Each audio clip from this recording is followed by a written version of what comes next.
तो दुनिया के बेहतरीन दिमाग यहाँ खुद आना चाहेंगे। जब उनको इस शहर में ही नॉलेज मिल रही है तो उस नॉलेज का इस्तेमाल करके नई खोज भी यहीं पे ही की जाएगी। अगर आप यूएसए की जीडीपी का 6% निकाले तो ये $1 ट्रिलियन से ज्यादा का अमाउंट बनेगा। हम 1% भी अपने रिसर्च एंड डेवलपमेंट पे खर्च नहीं करते। क्या देश में एक नई सिलिकॉन वैली क्रिएट होगी जैसे बेंगलोर है?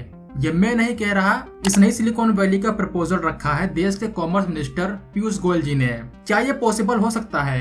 क्योंकि मुझे नहीं लगता पीयूष गोयल जी सही से समझ पाए हैं कि सिलिकॉन वैली का मतलब क्या है। मैं ये इसलिए बोल रहा हूँ क्योंकि जब मैंने उनका पूरा स्टेटमेंट पढ़ा तो उसमें एक चीज मिसिंग थी। बेंगलोर और सैन फ्रांसिस्को बे को सिलिकॉन वैली क्यों कहा जाता है? क्योंकि यहाँ पे आपको सबसे ज्यादा टेक कंपनियों के स्टार्टअप्स के हेडक्वार्टर मिल जाएंगे, राइट? लेकिन क्या आपको ये चीज पता है कि ये सारी टेक कंपनीज और स्टार्टअप्स सिर्फ इन्हीं शहरों को ही क्यों चुनती हैं? आई मीन यूएस में भी आपको बहुत सी सिटीज मिल जाएंगी, लेकिन सबसे ज्यादा और बड़ी टेक कंपनीज आपको सिर्फ यहीं पे देखने को मिलेंगी, जिसको सिलिकॉन वैली कहा जाता है। ऐसा क्यों? उसी तरह इंडिया में भी बहुत से शहर हैं, लेकिन फिर भी इन सभी टेक कंपनियों के ऑफिस और सबसे ज्यादा स्टार्टअप्स इसी शहर में ही क्यों देखने को मिलते हैं? तो चलिए इस सवाल का जवाब ढूंढते हैं, जिससे हमें पता चल जाएगा कि कॉमर्स मिनिस्टर के द्वारा जो नई सिलिकॉन वैली प्रपोज की जा रही है वो रियलिटी में कैसी होगी। ना पहले हम समझते हैं कि देश के कॉमर्स मिनिस्टर पीयूष गोयल जी ने अपने इस प्रपोजल के बारे में क्या बोला है।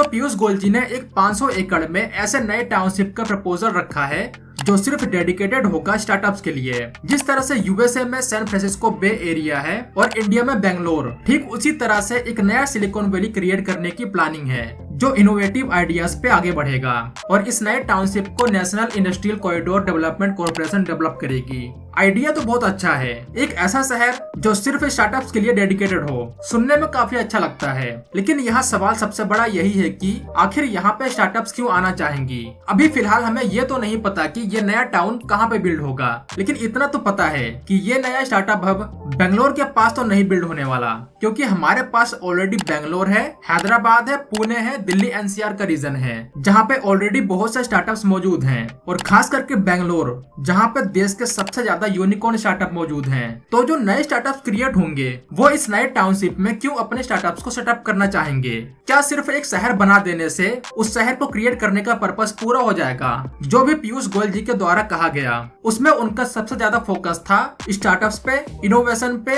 और इंडस्ट्रियल टाउन पे। बट इस पूरे आइडिया में एक इम्पोर्टेंट चीज को यहाँ पीयूष गोयल जी ऐड करना भूल गए, जो बेसिक पिलर है इस पूरे आइडियाज के लिए। ये चीज हम तभी समझेंगे जब हमें दुनिया के सबसे बड़े सिलिकॉन वैली के बारे में नॉलेज होगी कि आखिर सिर्फ इसी एरिया को ही क्यों चुना गया इन बड़ी बड़ी टेक कंपनीज के द्वारा, सिर्फ इसी एरिया को ही क्यों सिलिकॉन वैली बोला गया। यही सवाल बेंगलोर के लिए भी है। यह है सैन फ्रांसिस्को शहर, एक खूबसूरत शहर जो लॉस एंजलिस से थोड़ी सी दूरी पे है। जिस तरह से लॉस एंजलिस को हॉलीवुड कहा जाता है, दुनिया का एंटरटेनमेंट हब माना जाता है, उसी तरह सैन फ्रांसिस्को के इस साउथ के पार्ट को दुनिया का सबसे बड़ा टेक हब या फिर कहो सिलिकॉन वैली माना जाता है। अब ऐसा क्यों? अगर मैं यहाँ मैप को जूम करूँ तो आपको यहाँ पे एक बहुत फेमस नाम दिखाई देगा। जिनको पता है वो जान गए होंगे मैं यहाँ किसकी बात कर रहा हूँ। यह है स्टैनफोर्ड यूनिवर्सिटी।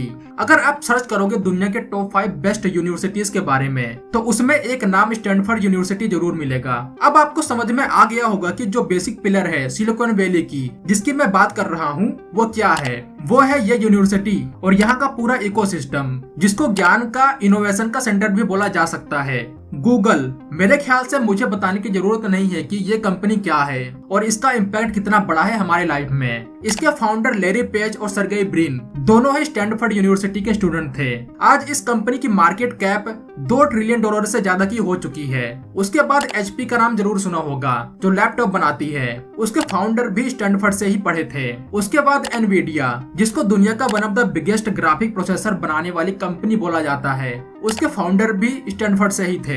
सन माइक्रोसिस्टम, इसके फाउंडर भी यहीं से थे। सिस्को सिस्टम, याहू, पेपल और इंस्टाग्राम के फाउंडर भी इसी यूनिवर्सिटी से निकल के आए थे। क्या इनोवेट करना है उससे ज्यादा जरूरी है कैसे इनोवेट करना है, और जब कैसे इनोवेट करना है का जवाब इस यूनिवर्सिटी में मिलता है तो दुनिया के बेहतरीन दिमाग यहाँ खुद आना चाहेंगे। इसके लिए उनको किसी चीज का लालच देने की जरूरत नहीं है। जब उनको इस शहर में ही नॉलेज मिल रही है तो उस नॉलेज का इस्तेमाल करके नई खोज भी यहीं पे ही की जाएगी। तो जो हम स्टार्टअप इकोसिस्टम की बात करते हैं वो इसी तरह से बिल्ड होता है।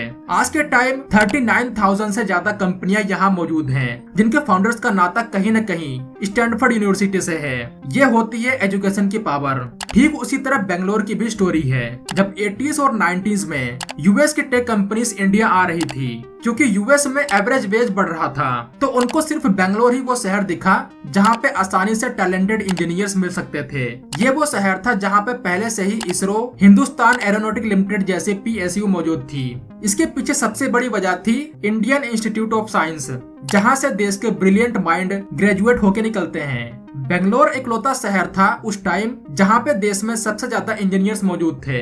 इसीलिए इन सभी कंपनियों को बेंगलोर के अलावा कहीं और जाने की जरूरत नहीं थी। तो अगर सच में Bharat startup based silicon valley का निर्माण करना चाहता है, जिसका प्रपोजल पीयूष गोयल जी ने रखा है, तो उसके लिए सबसे पहले सरकार को क्या करना होगा, ये चीज आप लोग समझ गए होंगे। आज मैं आपको एक कड़वी सच्चाई बताता हूँ, जिसको शायद कोई भी सुनना नहीं पसंद करेगा, लेकिन हमें सच्चाई तो जाननी होगी। अगर भारत को सच में दुनिया का सुपर पावर देश बनना है, तो हमें सबसे पहले सबसे ज्यादा नॉलेज पे इन्वेस्ट करना होगा। हमारे स्कूल्स, हमारे यूनिवर्सिटीज, हमारे रिसर्च इंस्टीट्यूशन की फंडिंग बढ़ानी होगी। अगर आप सर्च करोगे दुनिया के टॉप 100 बेहतरीन यूनिवर्सिटीज को, तो अफसोस की बात है कि भारत की एक भी यूनिवर्सिटी इसमें नहीं मिलेगी।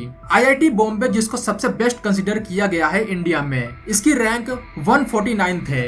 टॉप 100 में यूएस के 39 यूनिवर्सिटी शामिल है। यूके एक छोटा सा देश है जिसने भारत पर लगभग 200 सालों तक राज किया। वहाँ के 11 यूनिवर्सिटी शामिल हैं। जर्मनी की 8 और चाइना की 7 यूनिवर्सिटी इस लिस्ट में शामिल हैं। यूएसए की इतनी बड़ी GDP होने के बावजूद यह देश अपने रिसर्च एंड डेवलपमेंट के ऊपर अपनी GDP का लगभग 3% खर्च करता है और अपने एजुकेशन पे GDP का 6% खर्च करता है। अगर आप यूएसए की GDP का 6% निकाले तो ये $1 ट्रिलियन से ज्यादा का अमाउंट बनेगा। चाइना भी अपने GDP का 2.5% खर्च करता है रिसर्च एंड डेवलपमेंट पे और एजुकेशन पे ऑलमोस्ट 4.1%। और भारत अपने रिसर्च एंड डेवलपमेंट पे कितना खर्च करता है? ऑलमोस्ट 0.6%। हम 1% भी अपने रिसर्च एंड डेवलपमेंट पे खर्च नहीं करते। ये एक्सपेंडिचर ब्राजील और साउथ अफ्रीका जैसे देशों से भी कम है।